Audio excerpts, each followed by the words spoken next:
Hey everyone, welcome back to another episode of Shinkara. A few episodes ago, I reviewed Beautiful Joe, the first of many games developed by Clover Studio. Today, I'm taking a look at one of their other brilliant titles, Okami. Between the PS2 and Wii versions, the game has sold a little over 1 million copies to date.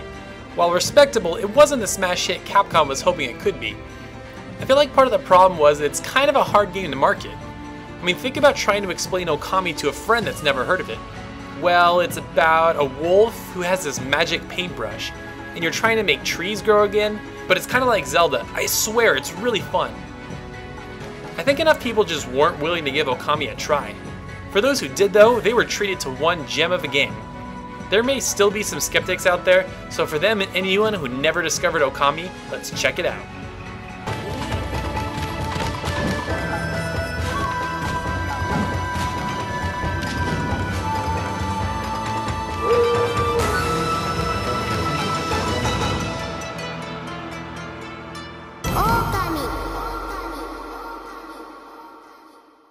Long ago, there was an evil demon known as Orochi that plagued the world. Every year, the demon demanded the sacrifice of a maiden from the small village of Kamiki, or threatened to destroy it.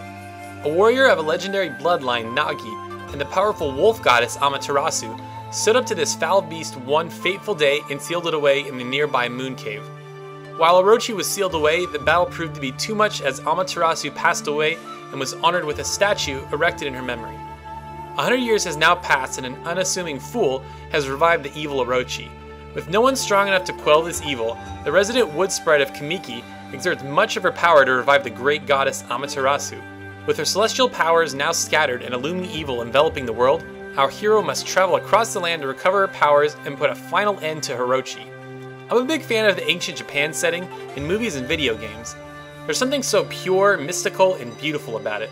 While done in a bit of a wacky way, Okami captures that era really well through its environments, characters, and storytelling.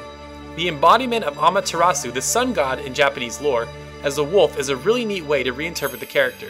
What I really enjoyed about Okami is how it blends the storytelling and gameplay seamlessly. You don't feel like you're being led by your nose everywhere, but rather, your adventure seems very organic. Sure, there are certain quests where you have to find 4 of item X, but it doesn't feel very video gamey, if you know what I mean. Okami does an excellent job making you feel a part of its world, although the weird dialogue kind of bothered me a bit at times.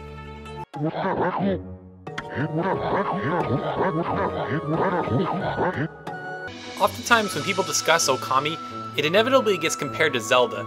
If you break things down a bit, it's easy to see why. At its core, Okami is very similar in design. As you progress through the game, you'll earn new abilities that you use in battles and throughout the environments. For example, you can create bombs that do massive damage in battles, but also use them to blow away cracked walls. Okami does a great job of introducing each of these powers slowly, and then allowing you to figure out how best to use them through the game. There's also a number of little things about Okami that can't help but draw comparisons to Zelda. There are pots everywhere that you break to obtain items, there's a Navi-esque character named Isun that provides tips, and there's also this boy in a forest named Kokari, which makes it really hard not to think of Kokiri Forest from Ocarina of Time. Comparisons aside, Okami is definitely unique in a lot of ways and stands out on its own. Through your journey, you'll be completing tasks given you by various villagers and your companion Isun, which often consist of restoring the world in some way or collecting lost items. You'll also spend a good amount of the time in dungeons that involve various puzzle elements and fun boss battles at the end. What makes all these seemingly normal activities compelling and unique is Okami's touted feature, the Celestial Brush. Through your adventure, you'll learn various brush techniques, 13 in total. When using the Celestial Brush, you'll pause the action temporarily and draw simple shapes to use these abilities, most of which have multiple uses. The Power Slash, for example, can be used to cut down parts of the environment, but also to damage enemies in battle. The Celestial Paintbrush is definitely a unique and fun gameplay mechanic, but can be finicky at times. Drawing straight lines typically isn't a problem, but drawing circles and other shapes don't always register. This can be a bit frustrating, especially when you're expected to perform the same technique multiple times in a row, mess one up, and have to do the whole process over again. For the most part though, Okami is a joy to play. The combat rides that fine line of being fun, yet challenging with enemy variety. Trying to figure out the best combat mechanic is almost a puzzle in and of itself. Progressing through the environments and using the various techniques to solve puzzles is very rewarding. It's really fun playing around with your abilities and finding new ways to use them. It's rather fitting that Okami is as fun to play as it is beautiful. Much like Clover Studio's other series, Beautiful Joe, Okami employs a gorgeous cel-shaded graphical style. While Amaterasu doesn't look that cartoonish, the other character models have a rather unique style to them. It's kind of hard to describe, but you see them now for yourselves. The environments are what really steal the show though. The non-dungeon areas are wide and vast with a lush color scheme. You'll often find some type of flowing water or Japan's signature cherry blossom tree throughout. Sometimes I just had to stop and take a few minutes to really take in and appreciate the beauty of Okami. There certainly aren't many games that look like this, which is a real shame considering more games could use an influx of color like Okami. One thing I didn't particularly care for though is this rice paper filter. It gives the game a sort of muddy and even dizzying look at times. After a few hours you'll get used to it, but I could have done without it. The Wii and upcoming PS3 HD re-release seem to do away with this issue, so depending on your preference you certainly have options.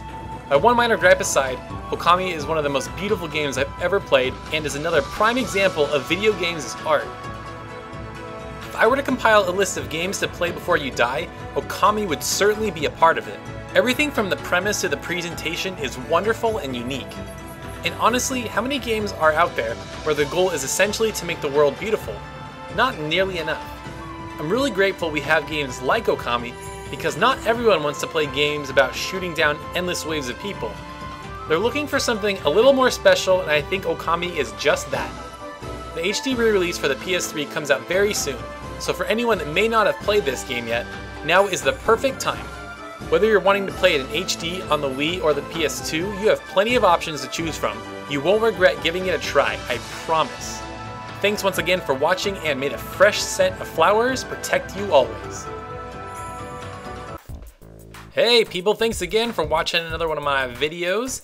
I hope you've been enjoying the extra content that's been coming out, and make sure you click subscribe because you don't want to miss my special Halloween episode that's coming out next week.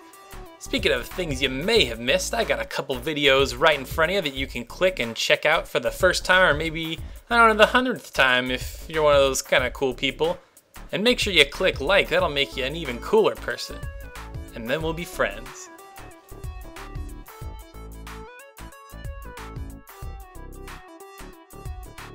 Oh yeah, there's also this dog that pees on you.